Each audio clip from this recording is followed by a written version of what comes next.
Jacob टालकर जी भी हैं। Jacob टालकर जी, आप सुन रहे होंगे पाकिस्तान से जो मेहमान जुड़े हैं वो इजराइल के बारे में क्या कह रहे हैं। वहां के मंत्री ने, ख्वाजा आसिफ ने आपको शैतान कह दिया, आपको कैंसर कह दिया, आपको हैवान कह दिया। जैकब साहब नमस्कार। सबसे पहले तो बहुत बहुत शुक्रिया। A very warm welcome to all of the panelist and all the audience in the studio. आप सबको प्यार भरा नमस्कार इजराइल से। एक ही बात मैं कहना चाहूंगा कि आपसे ही मैं पूछ रहा हूं सर, आप बताइएगा कितने मुस्लिम कंट्रीज है पूरे वर्ल्ड में? 57। जूइश यहूदियों का एक कंट्री है इजराइल जी, यानी कि आप सोचिए 57 और एक, ये एक कंट्री से 57 कंट्रीज को तकलीफ थी और है। उसमें कितने लोग को यह समझ में आया कि टाइम्स आर चेंजिंग, वक्त बदल रहा है। इसके लिए कितने जो समझदार हैं वो इजराइल के साथ जुड़ गए। और जो ईरान, पाकिस्तान और इनके जैसे लोग हैं, इनको कुछ नहीं चाहिए, सिर्फ और सिर्फ आतंकवाद चाहिए। जब लेकिन एजाजुल हक साहब इस वक्त जुड़े हुए हैं। जैकब जी, आप चाहें तो सीधे उनसे मुखातिब हो सकते हैं, बात कर सकते हैं। वो आपके बारे में क्या परसेप्शन रखते हैं? आपने पोस्ट देख ही लिया होगा। नहीं, जब पाकिस्तान न्यूक्लियर बना रहा था, इजराइल ने कहा था इनको न्यूक्लियर वेपन बनाना नहीं चाहिए, क्योंकि इनको अगर न्यूक्लियर वेपन हाथ में आया तो जैसे इंडिया को धमकी दे रहा है, जैसा ईरान इजराइल को धमकी दे रहा है, death to Israel, death to America, nuclear बनने के बाद हम अटैक करेंगे, तो ये वही मुल्क है, ईरान और पाकिस्तान दोनों को न्यूक्लियर वेपन होना नहीं चाहिए। अगर पाकिस्तान के पास आज न्यूक्लियर वेपन है और वो अगर इंडिया को धमकी दे रहा है, तो ये कोई शांति प्रिय देश है नहीं। ये सिर्फ चमचागिरी कर रहा है। बेगानी शादी में अब्दुल्ला दीवाना। अब इजराइल किधर, पाकिस्तान किधर, कोई लेना देना है नहीं। एजाजुल हक साहब, जवाब मिला आपको इजराइल से? जी अब क्या वो जालिम लोग हमें जवाब देंगे जो खान यूनस के अंदर अस्पतालों के ऊपर बमबारी कर रहे हैं, जो मजलूम मुसलमान बच्चों को वहां पे उनका कत्लेआम कर रहे हैं। आप अक़वाम मुत्तहिदा की रिपोर्टें उठा के देखें कि कैसे इंसानियत सोज मुजालिम इसराइल के अंदर हो रहे हैं।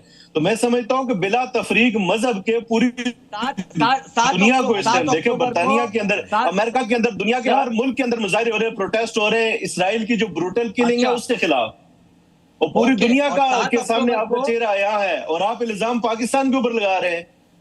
अच्छा, और 7 अक्टूबर को जो इजराइल में हुआ, तभी आप बकरी जान के साथ या किसके साथ थे आप, वो बताइए मुझे। 7 अक्टूबर को आपको दिमाग में नहीं आया क्या चल रहा था इजराइल में? अभी चुप बैठे थे आप। हम किसी के साथ नहीं है, हम किसी के साथ नहीं है, हम हर मजलूम के साथ हैं। वो दुनिया के किसी मजहब से तल्लक रखने वाला हो, किसी रंग, नस्ल या मुल्क के साथ तल्लक रखने वाला हो, ठीक है। आपने जो जुल्म किया गजा के अंदर, मासूम बच्चों का क्या कसूर था? वो भूख से बलगते हुए मरते रहे। आपने मस्जिद अक्सा को नमाजियों के लिए बंद कर दिया, ईद के लिए। दुनिया की तारीख में कभी ऐसा हुआ कि किसी इबादतगाह को किसी खास ओकेजन के ऊपर उसके नमाजियों के लिए बंद कर दिया जाए? आपका बस चले, आप हाफिज सईद को भी नोबेल प्राइज दे दे। ये है आपकी औकात।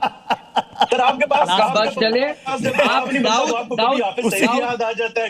उसी कोशिश में जुटे हुए हैं एजाजुल हक साहब, उसी कोशिश में जुटे, मतलब हाफिज सईद को भी दे ही दीजिए। हम तो दुनिया के अंदर अमन लाने के लिए लगे हुए हैं। हम दुनिया के अंदर अमन लाने के लिए लगे हुए हैं। जो अमन दुश्मन है उनको उससे तकलीफ है और बड़ी शदीद तकलीफ है, चाहे वो इंडिया या इसराइल है। मैं आ रहा हूं नेहा पंजी भी हमारे साथ जुड़े। नेहा पंजी, एक सवाल जो यहां पर खड़ा हो रहा है कि इस पीस टॉक में इजराइल की तरफ से कोई पक्षकार इस्लामाबाद नहीं पहुंचा है, तो कई लोगों के मन में सस्पेंस है। और जब डोनाल्ड ट्रंप ये कहते हैं कि हम देखते हैं बातचीत का क्या हल निकलता है, वैसे युद्ध को लेकर हमारी तैयारी भी पूरी है, तो ऐसे में सीज फायर मुकम्मल हो पाएगा या आगे जंग चलेगी? ये दुनिया के सामने सवाल है। देखिए, मेरा मानना है कि ये वॉर रुकने वाली नहीं है। ये फिलहाल अभी जो सो कॉल्ड सीज फायर हुआ है, ये डोनाल्ड ट्रंप की डेस्परेशन थी। उनको सीरियसली एक ऑफ रैंप चाहिए जो उनको मिल नहीं पा रहा है, क्योंकि वो जिस तरीके से इस वॉर में कूदे हैं वो पूरी तरीके से सरासर ही एक रैकलेस डिसीजन माना जा रहा था। और जहां तक रहा इजराइल का सवाल, इजराइल रुकेगा नहीं, ये बात तय है। इजराइल ने इस सो कॉल्ड सीज फायर में अपनी सहमति नहीं दी है और ये वॉर अभी आगे चलेगी, ये तय है। इस्तेमाल करो और फेंको, तो पाकिस्तान वही है क्या?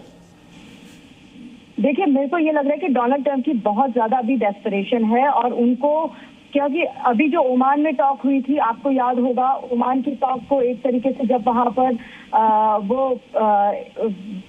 उसके बाद भी जो अटैक हुआ था वहां पे, तो उसके बाद वो टॉक खट्टी पड़ गई थी, ये वॉर नहीं रुकी।